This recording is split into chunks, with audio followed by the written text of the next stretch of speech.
আজকে এসেছি হরিনাম সংকীর্তন হয়ে এসেছে।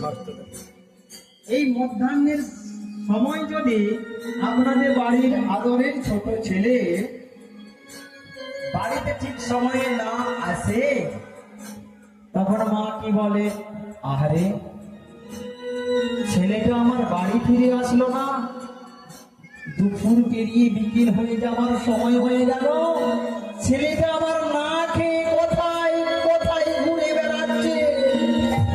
এই যে মায়ের হৃদয়ের মধ্যে ছেলের জন্য আকুল, এমনি ভাব আনতে হবে ভগবানকে পাওয়ার জন্য। তাই তো শাস্ত্র কি বলছেন, কতটা আকুল হলে তবে ভগবানকে পাওয়া যাবে। ওই না জলে